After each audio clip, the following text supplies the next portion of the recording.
আসসালামু আলাইকুম, welcome to Bibhas blogs, বেনভেনুতিয়া বিভাস ব্লগস। কেমন আছেন সবাই? আলহামদুলিল্লাহ, আমরাও ভালো আছি। আশা করি আপনারা সবাই ভালো আছেন। তো আজকে আবার ছোট্ট একটা ব্লগ নিয়ে আপনাদের সামনে চলে আসলাম। যেই না আমি ভয়েস ওভার দেওয়ার জন্য কথা বলতে শুরু করেছি, আমার ছোট মেয়েও কথা বলতে শুরু করে দিয়েছে।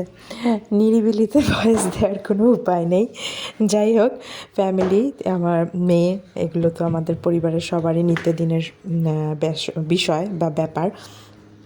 আর মজা লাগে আসলে। এতক্ষণ চুপ ছিল, বসে বসে টিভি দেখছে, অথচ যেই আমি কথা বলতে শুরু করলাম ওরও কথা শুরু হয়ে গেছে। তো এই যে দেখুন, মজাদার আলু ভর্তা রেডি করে ফেলেছি। আজকে রাতে ডিনার ডাল, আলু ভর্তা আর বেগুন ভর্তা। তবে বেগুন ভর্তা নিয়ে একটা সারপ্রাইজ আছে। কিভাবে বানিয়েছি আমার সাথেই থাকুন, ভিডিওটি দেখুন, তাহলেই বুঝতে পারবেন। আর এত সহজভাবে যে বেগুন ভর্তাটা হয়ে যাবে আপনারাও দেখে অবাক হবেন। দেখুন, আমি একটা মাঝারি সাইজের বেগুন এরকম 4 ফালি করে নিয়েছি। দেন এটার ভেতরে একটা ছুরি দিয়ে একটুখানি করে ডিপ করে কেটে নিচ্ছি চামড়া সহই। আপনারা চাইলে চামড়া ফেলে দিতে পারেন, আমি অবশ্য চামড়া সহই রেখেছি। এরকম 4 টুকরা করে কেটে নিলাম, দেখতে পাচ্ছেন। একটা ওভেন প্রুফ প্লেটে দিয়ে দিলাম। তো ওভেন প্রুফ বলাতে হয়তো আপনারা ধারণা করতে পারছেন আমি কিভাবে কি করব। তারপরে অল্প সামান্য লবণ দিয়ে দিলাম, ছড়িয়ে দিলাম লবণ আর কি বেগুনের উপরে। দেন এবার এটা চলে যাবে ওভেনে, মাইক্রো ওভেনে। খুবই ইজিভাবে অল্প কিছু সময়ের মধ্যেই তৈরি হয়ে যাবে এটি। তো দেখুন, আমি ওভেনে ঢুকিয়ে দিলাম। এবার একটা উপরে আরেকটা ওভেন প্রুফ বাটি দিয়ে ঢেকে দিলাম এবং টাইম সেট করে নিচ্ছি। তো আমরা নিত্য দৈনন্দিন জীবনে সবাই চাই কাজটাকে সহজ করে ফেলতে। তো এভাবে যদি সহজ করে একটা মজাদার আইটেম করে ফেলা যায় তাহলে তো ভালোই লাগে। তো আপনারা দেখতে পাচ্ছেন আমি মাইক্রো ওভেনে 8 মিনিটের টাইম সেট করে দিয়েছি এবং নর্মাল যেভাবে আমরা খাবার গরম করি সেই সিস্টেমেই আমি ওভেনটাকে চালু করেছি। তো 8 মিনিট পরে আমি বের করে দেখছি কীরকম সিদ্ধ হয়েছে। এই যে দেখুন, সুন্দরভাবে। আমি কিন্তু আলাদা করে কোনো পানিও দেইনি, বাট বেগুন থেকে যে পানিগুলো বের হয়েছে সেটা দিয়েই বেগুনটা ভালো করে সিদ্ধ হয়ে গেছে। এই যে দেখতে পাচ্ছেন, সুন্দর ধোয়া উঠছে এবং সিদ্ধ হয়ে গেছে। তো এবার আমি যেটা করব, এই বেগুনটাকে আবারও আমি 2 মিনিটের জন্য মাইক্রো ওভেনে দিয়ে দিব, যেহেতু বেশ কিছু পানি বের হয়েছে, এটাকে একটু ড্রাই করার জন্য। তাহলে হবে কি, বেগুনটা একটু ড্রাই হবে, বেশি পানসা পানসা থাকবে না এরকম।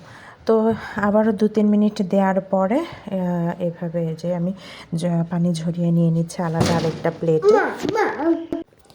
তো এই যে আমি আলাদা আরেকটা প্লেটে এগুলোকে সুন্দর মতো সরিয়ে নিলাম। আর এবার যেটা করব, আমি আস্তে আস্তে একটু হালকা এই গরম থাকতে থাকতে চামড়াগুলোকে ছিঁড়ে ফেলার চেষ্টা করব, উপর থেকে তুলে ফেলবো আর কি চামড়াগুলো। তো এটা আপনারা চাইলে মাইক্রোওভেনে সিদ্ধ করতে দেওয়ার আগেও আপনারা পিল করে নিতে পারেন। আর আমি অবশ্য পরেই করছি। এই যে হালকা গরম আছে যেহেতু একটু সাবধানে করতে হবে। এভাবে আলতো হাতে আমি চামড়াগুলোকে খুলে ফেলছি। দেন ব্যাস, খুবই সহজভাবে বেগুনের ভর্তা তৈরি করে ফেলবো। তো বেগুন ভর্তা, আলু ভর্তা আর হচ্ছে ডাল, এর থেকে মজার আইটেম আর কি হতে পারে? সিম্পল বাট খুবই টেস্টি একটা ফুড, তাই না বলুন? তো আপনারা এভাবে খুব সহজেই কাজকে সহজ করে ফেলতে পারেন এবং মজাদার করে খাবার তৈরি করে ফেলতে পারেন মাইক্রো ওভেনে। তো আশা করি আমার ব্লগটি আপনাদের ভালো লাগে। সো ভালো লাগলে আমার চ্যানেলটির সাথে থাকবেন, লাইক শেয়ার করে আমার চ্যানেলটিকে এগিয়ে নিয়ে যেতে সাহায্য করবেন। আর আমার চ্যানেলটিকে সাবস্ক্রাইব করে আমার পাশেই থাকবেন। বেল বাটনটা অন করে দিলে সবসময় নতুন ভিডিও দেওয়ার সাথে সাথে নোটিফিকেশন চলে যাবে আপনাদের কাছে।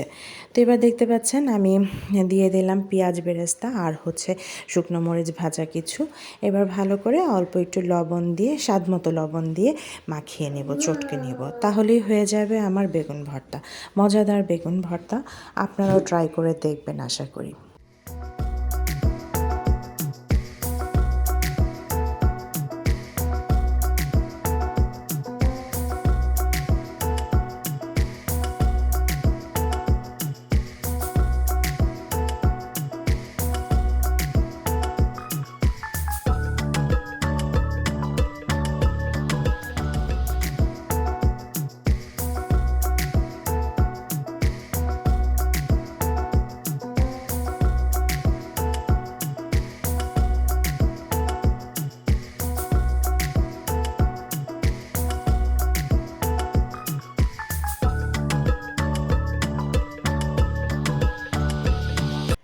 আবারও নতুন কোনো ভিডিও নিয়ে আপনাদের সামনে চলে আসব। সে পর্যন্ত ভালো থাকবেন সবাই।